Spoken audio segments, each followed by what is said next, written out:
Hola amigos, soy el diácono Galeno aquí en Everett. Estamos al final de nuestra serie sobre la pronunciación de la oración eucarística y ha sido un placer, me ha dado mucho gusto poder hacerlo, sobre todo en beneficio de mis amigos anglohablantes que no han tenido experiencia anterior con la pronunciación de la Eucaristía, o sea, de la liturgia que usamos todos los domingos en honor y alabanza a nuestro Señor Jesucristo.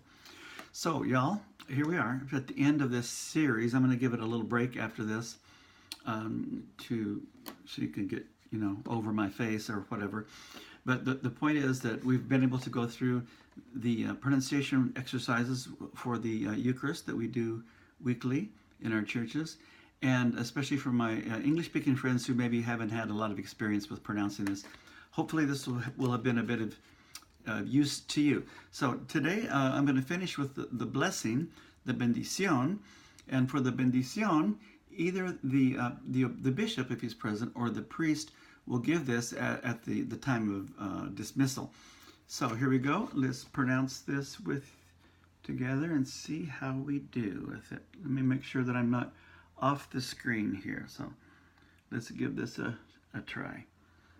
The blessing, bendición, el obispo y el sacerdote. Now the word sacerdote, remember it's not pronounced sacerdote, sacerdote. So you can get that right. Now let's move to the actual blessing. La paz de Dios, La Paz, like La Paz, Mexico, where some of you go to fish, right? La paz. La paz de Dios, que excede a todo entendimiento, guarde sus corazones y mentes en el conocimiento y amor de Dios y de su Hijo Jesucristo, nuestro Señor. Y la bendición de Dios omnipotente, el Padre, el Hijo y el Espíritu Santo esté con ustedes y more con ustedes eternamente. Amen. And then we have the salida, which is the dismissal or the going out. And the deacon normally will say, salgamos en el nombre de Cristo. The people respond, demos gracias a Dios. All right, a couple of comments on this, and we will bring it to an end. Let me, first of all, deal with what I've highlighted here. Let me show you the highlight again right quick. There at the bottom, salgamos and demos. Those are both polite commands in the nosotros form, first person plural. And that is something that you want to do with us, that we're going to do. Let's do it. So let's do something. And so the deacon will say, salgamos, let's go out. Let's go out in the name of the Lord. Generally it will be, to love and to serve the Lord or whatever. Those dismissals may vary a bit. So the word there is salgamos, and it comes from the verb salir, to go out, to leave from.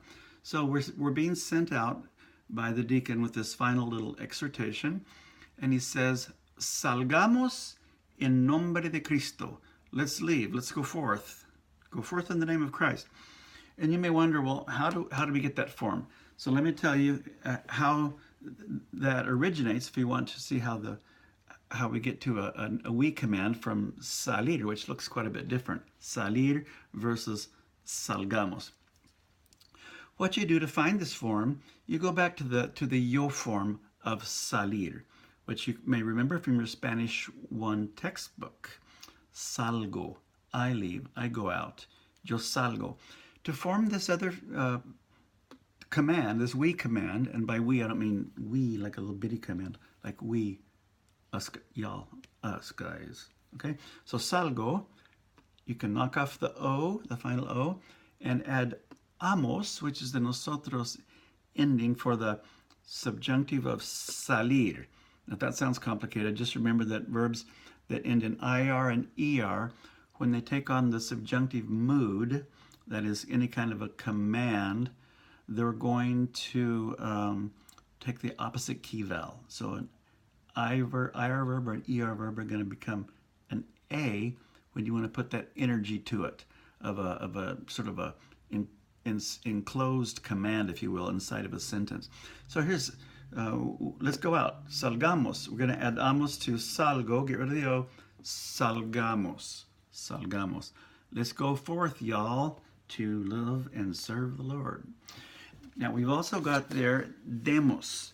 And you might wonder, what in the world is that? Demos gracias a Dios. Right. Let's give praise to God. And demos comes from the verb dar. Dar means to give in Espanol. So I give is yo doy. And this is an irregular one. So our little rule of finding the first person form isn't going to work here. We just have to memorize it cold. Doy gracias a Dios. And let's give praise to God. Demos gracias a Dios. Vamos a darle gracias. Right? And I have one more little point here to show to you, and that is the word omnipotente. You'll see I've highlighted there in blue. Omnipotente. Words of this nature tend to be tricky for English speakers because we have cognates for them in English, like omnipotent, omnipotent.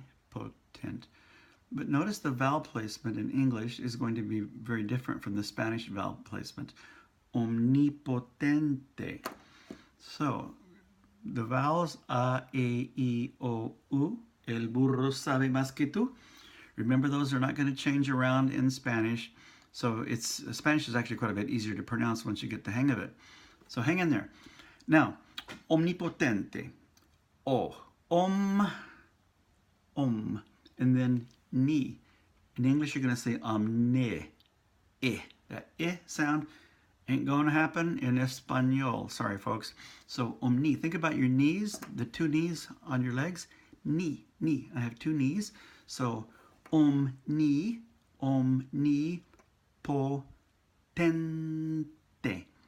Tente. And just to review the T in Spanish, the tip of your tongue is always going to touch the back side of your top teeth. Omnipotente. You could try to touch your tongue to the bottom of your teeth, but it wouldn't work out very well. Omnipotente. So don't do that. But use them on the top, and your pronunciation will come out very, very authentic and native-like. Omnipotente. Salgamos al mundo para amar y servir al Señor. Demos gracias a Dios. That's a wonderful ending to the Eucharist, and it's just chucked full of meaning and good stuff for you. So I encourage you to look at the Spanish liturgy and the English liturgy too, for that matter. Take it seriously, and you'll discover that it actually infuses your life with a great deal of grace and strength for your journey. God bless you. Dios le bendiga. Y hasta el día en que tenga algo diferente para compartir, porque ya terminamos con la liturgia por el momento y me toca un buen descanso, hermanos. Dios les bendiga. Hasta luego.